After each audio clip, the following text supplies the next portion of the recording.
Hello, and welcome to the first ever Haunted Mario Podcast, where I'll be discussing all topics surrounding the paranormal community, from sharing my experiences in the paranormal to controversial topics to actual evidence and data captured during my past and more recent investigations. I just want to formally introduce myself. My name is Mario Bernal, and I'm a paranormal researcher and investigator, and I have been in the paranormal field for almost 2 years now. I know what you're thinking. How is this guy going to relate? He has no experience. Well, the fact is that I do have experience. And while I'm still learning newer tactics and meeting new people, I have experienced a plethora of paranormal activity in my travels. When I started this journey with my now lovely wife years ago, I was a skeptic with an open mind and only related to the paranormal in the sense of what was broadcast through such shows as Ghost Hunters, Ghost Adventures, My Ghost Stories, and the list goes on. Entertainment is what I considered and what I saw on television, mostly fraudulent and yet very intriguing. There was an undertone of general mystique about the unknown that kept my attention. I just couldn't put my finger on it.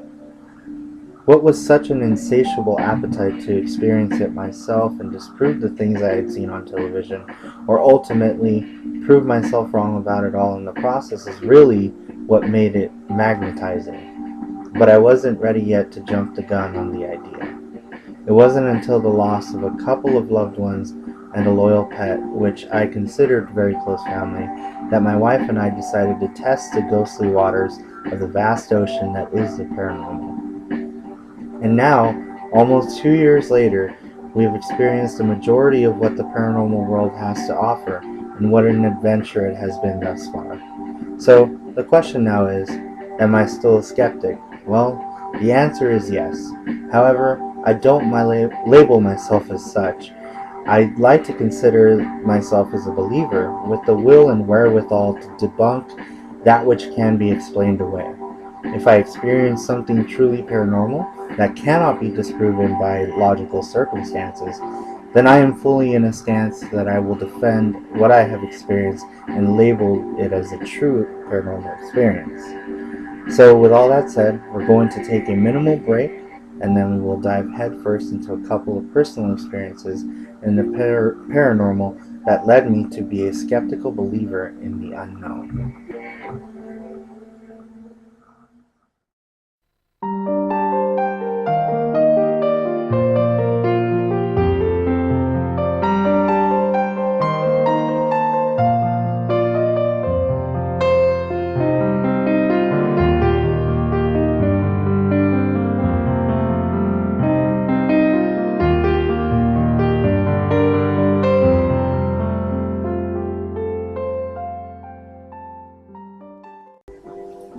Welcome back to the Haunted Mario Podcast.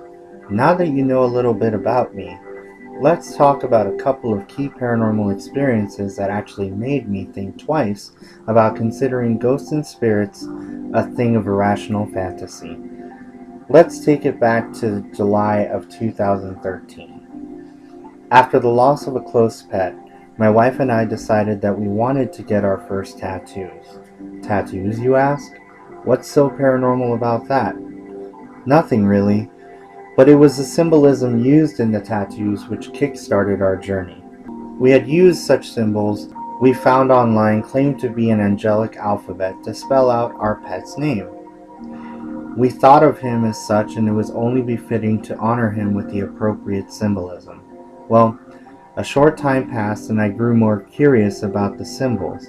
It was then that I researched and came across the Haunted Orange County website. It just so happened that Charles Spratley, a historian with Haunted OC, was doing lectures on spiritualism. But one such lecture captured my attention, a study on the Enochian Code, otherwise known as the Angelic Alphabet. What a perfect opportunity to learn more about these strange symbols we used to honor our beloved pet. So we purchased our tickets and attended the lecture. It was brilliant and informative. But it was at the lecture that we got our first real spark of interest into the opportunity to ghost hunt. founder and owner of Haunted OC, Ernie Alonso, had flyers for a local ghost hunting event. So we thought, why not? Let's give it a shot. We signed up, bought our tickets, and soon thereafter attended the event. The Graver Olive House. And what a location. In the heart of Old Ontario, California, built in 1894 by C.C. Graver, the Graver Olive House is the oldest existing business in the city and still distributes olives to this day throughout the world. Now, those that have never seen the place would think, well, what is so paranormal about this place? I certainly thought so. However, it wasn't until we stepped inside that you could really get the feel of the history that surrounded the place. Strikingly, there were no recorded deaths on the site. So how can this place have so much paranormal activity as is claimed by those that have been there? The answer is a mystery yet to be solved, but one that was well worth the exploration. What happened, you ask? Well, EVP, or electronic voice phenomenon, is what happened. Let's take another short musical break and I'll reveal the strange happenings of that evening.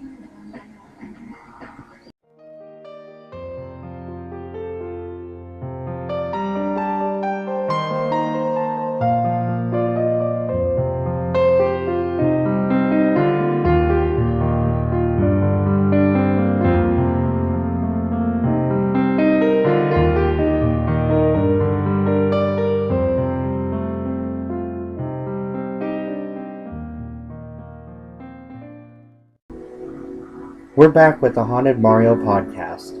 We left off at our arrival at the historic Graver Olive House in Ontario, California. When we arrived, we were greeted by the Haunted OC crew, did our check-in, and shortly thereafter were seated on the front lawn of the Graver Olive House. It was there that former Haunted OC investigator Don Staggs, psychic, medium, and empath, shared his various stories of the paranormal. Ernie Alonso, the owner of Haunted OC, then addressed the group with the schedule of events for the evening. We were split into 3 groups, each getting an opportunity to investigate various areas of the property with a lead investigator from Haunted OC.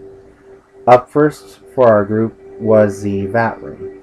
Now, as depicted on certain shows, most notably My Ghost Stories, the Vat Room has a legend or urban myth of a shadow creature that is labeled as a creeper that haunts the Vat Room. And various people that have been there have seen this shadow creature. Takes various shapes and forms, never truly uniform, but is always seen towards the back wall of the Vat Room. Now, to describe the Vat Room, it's a large, long room with multiple concrete vats with open lids. And these are open when olives are not in them, but they're used to store olives. In any case, large rows and rows of these concrete vats, and in between are these sort of walkways with wooden planks. Pretty insecure, but they serve their purpose well. Anyway, the whole building is just old wood and old artifacts of curating olives, and surprisingly, this place is still in business, and rightfully so. It has that historic value. So, with the claims of the creeper shadow figure, we went with our lead investigator, Christine Larson, and she sort of introduced us to the spirit box and EVP. So we sat in various areas of the Vat Room conducting EVP sessions and spirit box sessions before getting an opportunity to split up into our own little small groups and do investigating within the Vat Room on our own. So where does the paranormal come into play here? Well, that at the moment wasn't something that was very active. But as the day progressed, the evening progressed, we did encounter quite a few different instances of paranormal activity. The very first one was in a very, it was a group of about 10 or 11 people, with Christine leading us in the Vat Room, and we were more towards the back of the Vat Room, all seated in about a large loop, but we were all relatively facing each other.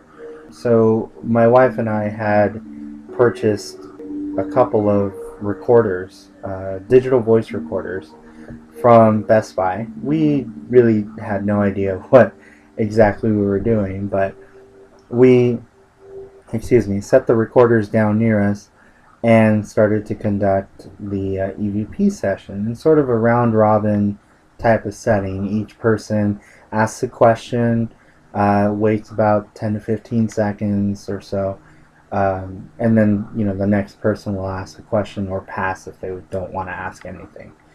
So we're asking questions, and eventually the lead investigator, Christine Larson, asks the question, "Do you like olives?"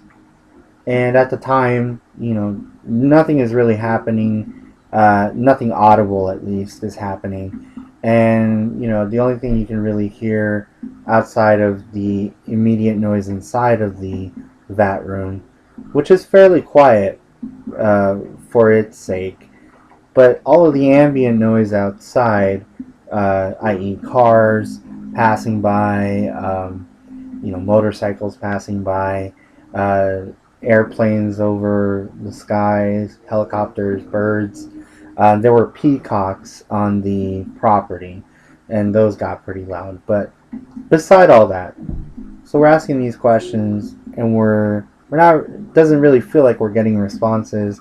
A couple of investigators had K2 meters and EMF detectors, but those weren't really producing any spikes, at least anything notable that was occurring. So we go on asking our questions, and Christine decides, well, let's hook up a speaker to the recorder, and let's do a live review of it. So one of the investigators had a speaker, handed it to her, and she started going through the recordings. Well, for profanity's sake, and it's not that much of a bad word, but when she asks, "Do you like olives?" there was a response that came through that was a little less than savory.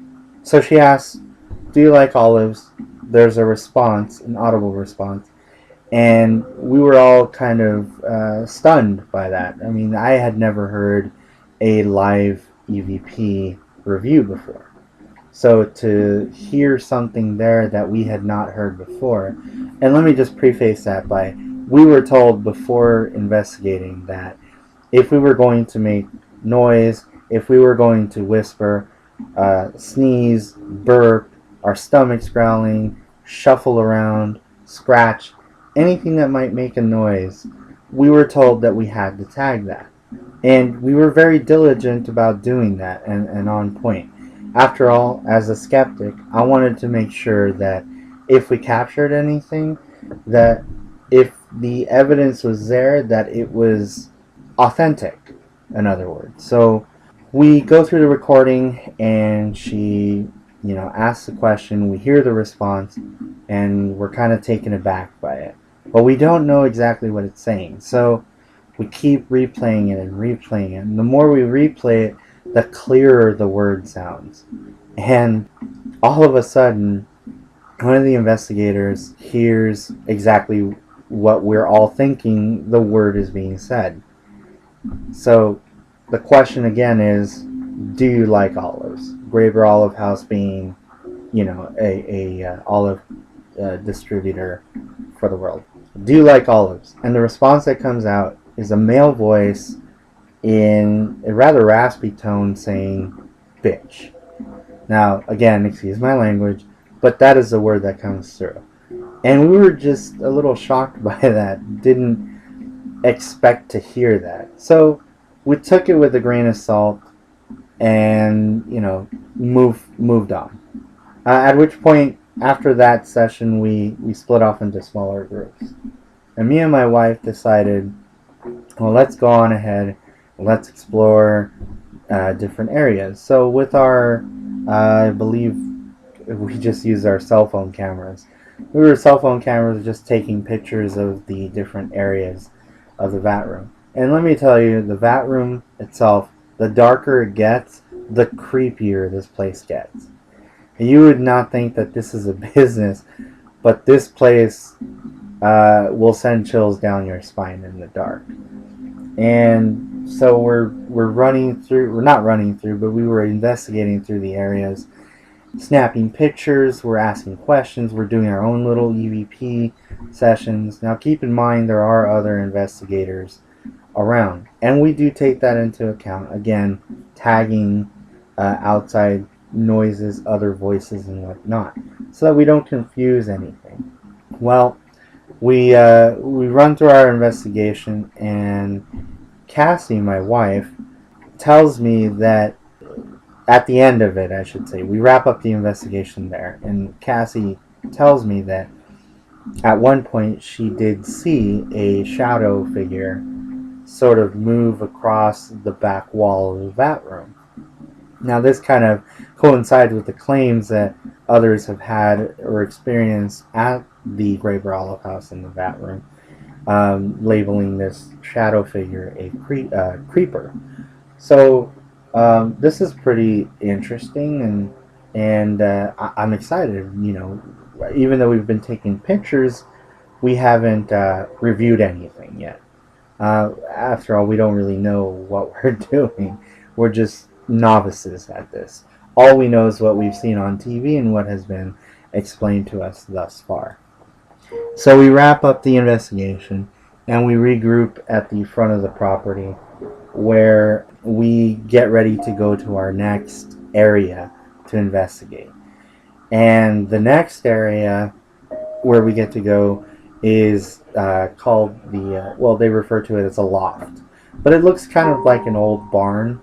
The bottom portion of it is kind of storage, in other words, but there's a set of stairs that lead up to the loft area, which looks like a really, really old barn attic in a way.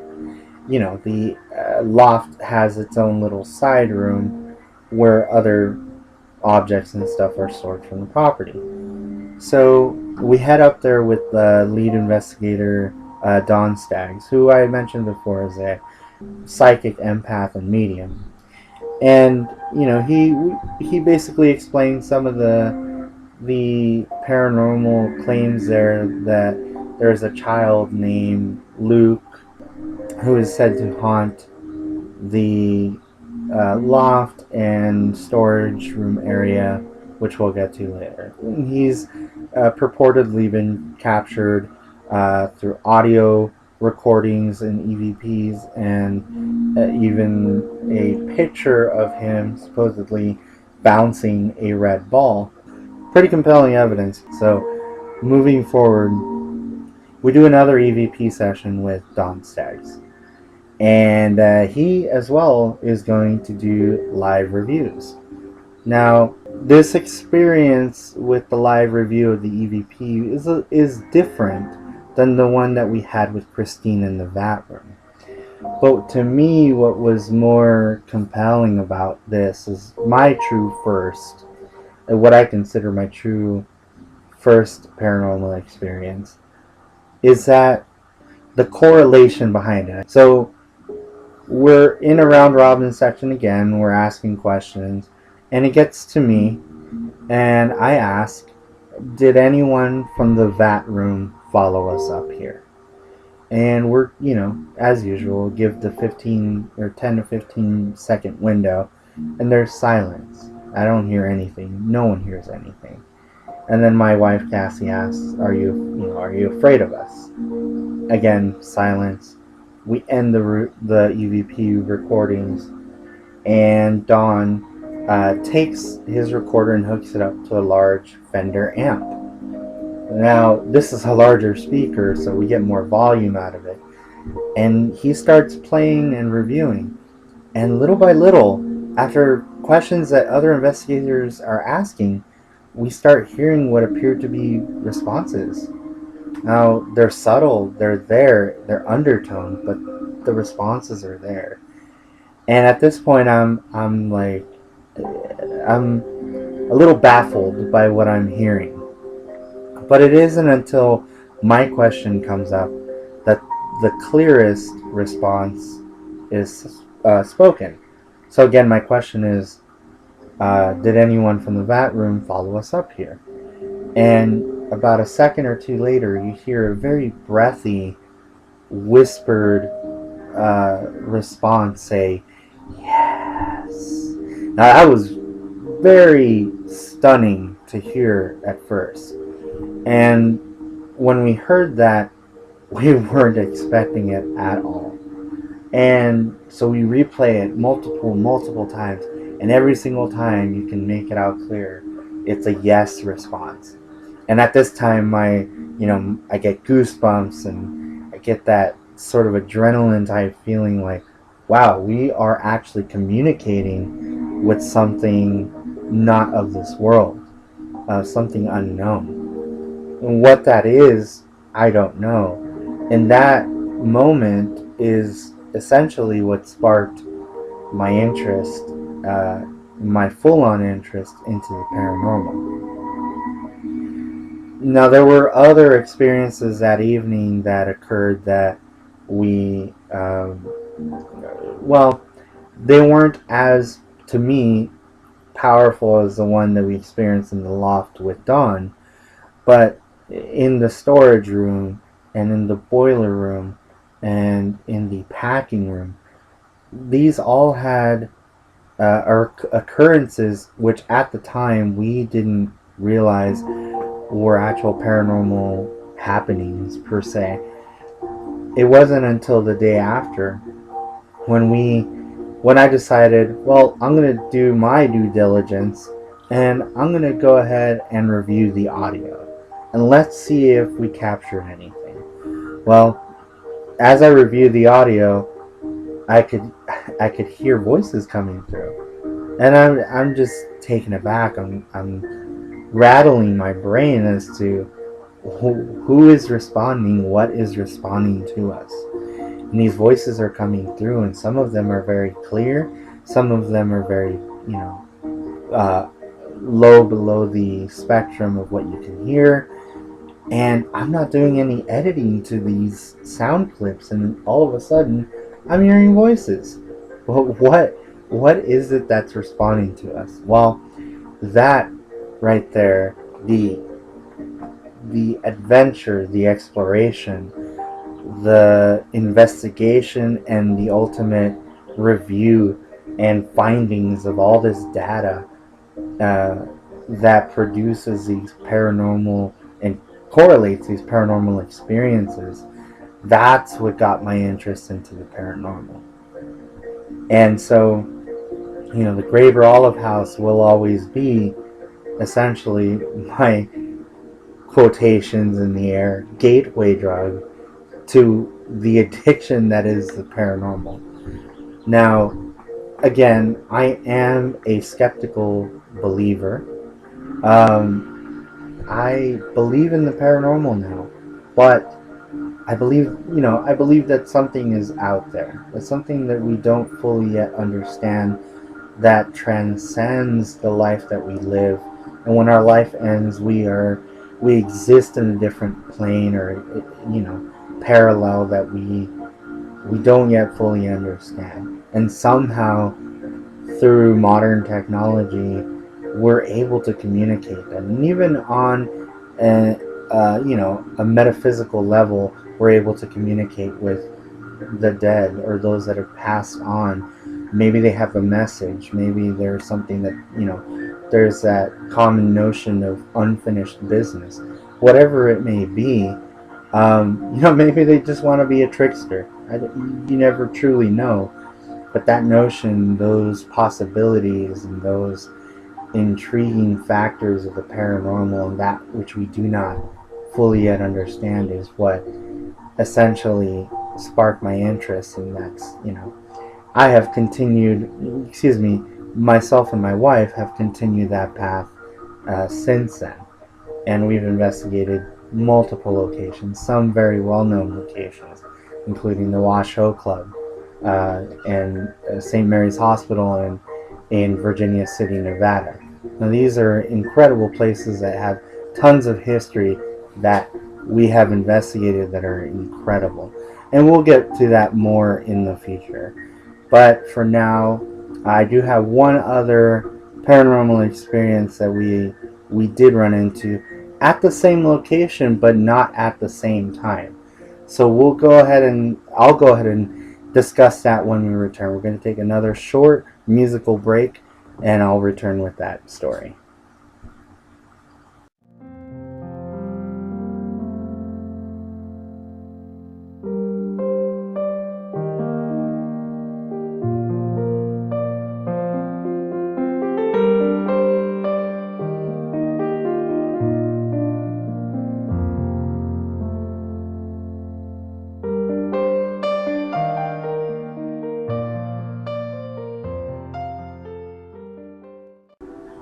Welcome back to the Paranormal Podcast on HauntedMario.com. So where we last left off, I had explained a couple of the paranormal experiences that we had at Graver Olive House on our first paranormal or ghost hunt that we had ever conducted ever.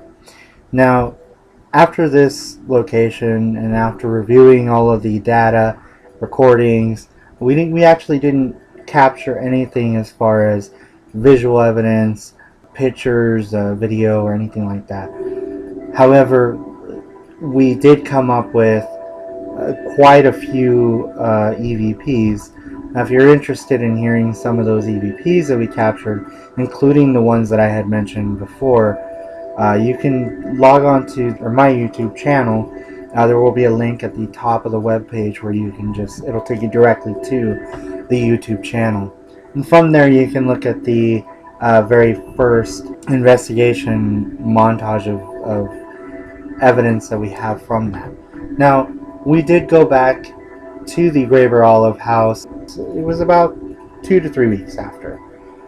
And the Graver Olive House, along with Darklands Paranormal and Scott Grunwald, some of you might know him from seeing him on Ghost Adventures, as well as the Ghost Adventures spinoff Paranormal Challenge, and another show called Paranormal Paparazzi. We essentially had an opportunity to investigate the Graver Olive House, but this time in a more free roam setting.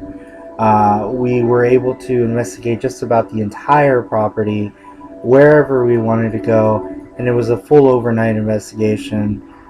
It started later on in the evening, and we actually ended up investigating up until about 2, almost 3 in the morning.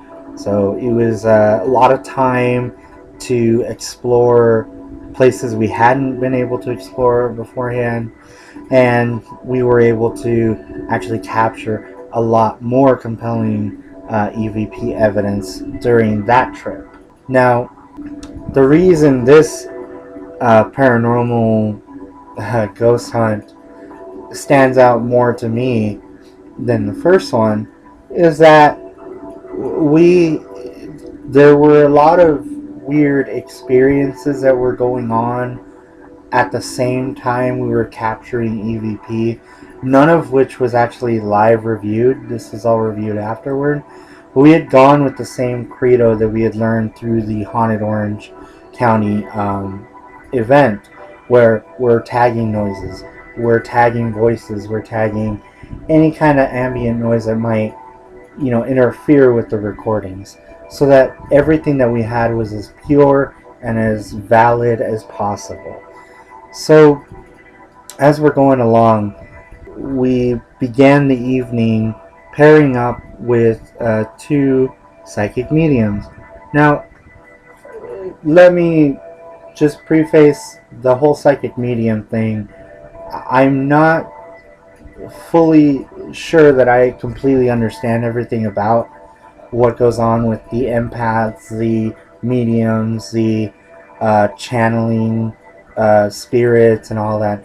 I, I don't know. It's a bit skeptic on my side, but as always, I keep an open mind and I go through with these things. So we were accompanied by Liz Johnson, a fellow paranormal investigator with NetherRealm Paranormal, and another her friend, another investigator. So we're investigating through the Graver Olive House, and we go through the Vat Room again. Only this time it was different. This time we're asking questions, and it felt like something was following us, like something was there with us, observing, not sure, just out of sight, just slightly out of sight. Again, there were other people there investigating as well, but they were, for the most part, out of our immediate vicinity, and they weren't contaminating any of the audio that we were capturing. Now, again, we're still novices in this, so we're still exploring different things.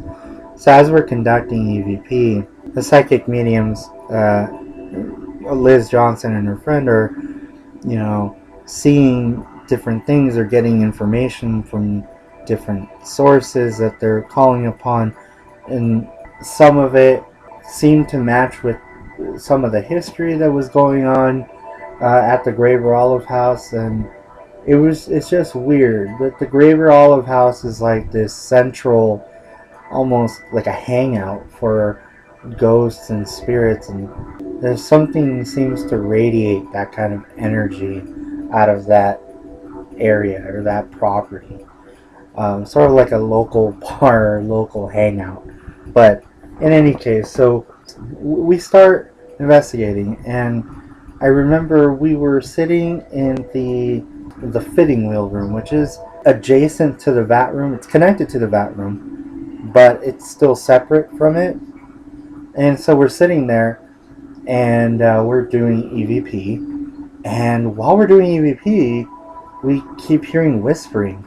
And it's not subtle whispering, it's immediate whispering. Like someone is outside the doors whispering and responding to our questions. Now, we can't fully make out what they're saying, but it's definitely there, and we hear it. And every time one of us gets up, opens the door, looks around, flashes a flashlight, there's no one around. There's no one outside. Everyone that is investigating outside of our vicinity is loud enough to where that we can hear them. However, these whispering voices are coming through just seemingly out of nowhere. We keep going. I think we investigated maybe 30-40 minutes there, and within that time, I would say about halfway through, I start feeling this. I had never truly felt a cold spot before. You see what's on TV and how people react, but never had I truly experienced a cold spot. Well, we're sitting there, and I'm wearing shorts. It's a hot summer day. We're talking late July, and it's like 85, 90 degrees at night with a lot of humidity, and we're sitting there, and we're doing our EVP. All of a sudden, I feel this really cold spot around my legs. Now, at first, I'm thinking, well, maybe it's a draft. Maybe it's it's just wind coming through. There were a lot of open areas in the Vat Room, and the areas connecting to the Vat Room where we thought, well, wind might be a factor. However, it is humid outside. It's hot, and everyone else is hot, and they're not feeling any air whatsoever. All of a sudden, it feels like this cold spot is just moving, just like intertwining or winding its way around my legs, almost like slithering. And as I'm saying that, Liz Johnson, the psychic medium, she responds, yeah, that's exactly what's happening. It's like something I keep seeing like a shadowy figure just slithering in and out. Now, is this the creeper that we're seeing? Is this some other entity? I don't know. But at the same time that is occurring, she tells me that I should not be worried about anything, because there is some kind of aura, some kind of protective ethereal cloak per se around me that's protecting me from anything negative that might be hanging around. Now, I didn't know how to perceive any of that information at the time, but it was very, to me, it was very interesting. It was very intriguing to hear, what these metaphysical things that are happening around me, what they might be. And we start getting into these weird explanations, like maybe it's not so much a protective aura, or if it is a protective aura, it's like a sort of like a chant going on around me, and it's something ancient that persists to my family. And if if you believe in that kind of thing, that's great. Now, me at that time, I didn't truly believe everything that I was hearing, but I did, take heed in the advice and all the information. And as the night progressed and we investigated we kept hearing more voices, but these were in different areas of the not of the vat room, but different areas of the property, in the loft, in the storage room, in the boiler room. We would explore different areas. We'd hear loud knocks or loud thumps or bangs, and we didn't have any explanation for it. We would see shadow figures moving. It was a lot of activity, and after that investigation was over, I was pumped up. I was really excited. What is it that we were communicating with, and what could we have possibly caught at at the same location to get even more results than the first time? That thought was it was very motivational. So the next day, I went through and I started reviewing all the evidence again, and it was a lot more this time in audio recordings. So I'm reviewing and I'm going through this key spots and I'm checking the taglines that we made, and then I'm finding even more voices coming through this time. But this time they're even more direct, and we're getting responses to questions. Like in the vat room, at one point we had asked, or my wife had asked a question like, why do you like to hang out in the vat room? And all of a sudden a female voice comes through clear as day, saying, I like the company. Now, we were astonished at that response. It's such an intelligent, such a clear reply, saying that you enjoy the company of others, yet you're not of this world. That's what was very astonishing about it. And throughout the night, we did experience more. But again, if you're interested in listening to some of those EVPs, you can just click on the link on their website on hauntedmario.com. There's a link at the top where it says YouTube. Just click on that. It'll take you right to my channel. You can review all of the data and evidence that we've captured over the last 2 years of our paranormal investigation. So essentially, the Graber Olive House is the central location where the paranormal journey began for us. And we've investigated there about 5 different times now. And every time we capture something different, something new. And every time it's just as exciting as the first. So it's what keeps us going. We just want to share in that experience with everyone. Everything we find, everything we capture, everything we don't capture, all of that information and all of that journey, those adventures, those investigations, those scaling the unknown, that's what we want to share with everyone. And that's why I've created this podcast, so that I have that venue, that avenue to to share that with the world. So feel free to join me on my next podcast. We'll be discussing different topics then. You can check out the Haunted Orange County website, which I am now a paranormal researcher for. You can check out their website. There's a link at the top for tours and events. If you're in the Orange County area or if you want to check them out, go to that website, and they have some really cool haunted tours, haunted history tours, and paranormal events that we host every now and then. More information there if you're interested in more information about me. You peruse the website at hauntedmario.com, and you can check out pictures, you can check out evidence that I posted. I will be posting podcasts as soon as I can, and I'll set up a schedule. But thank you for joining me today on the very first podcast for hauntedmario.com. Until next time, enjoy yourselves and keep seeking out the paranormal. It's been great talking to you, all of you, and I hope that you've gathered some insight into some of the paranormal things that go on in this world.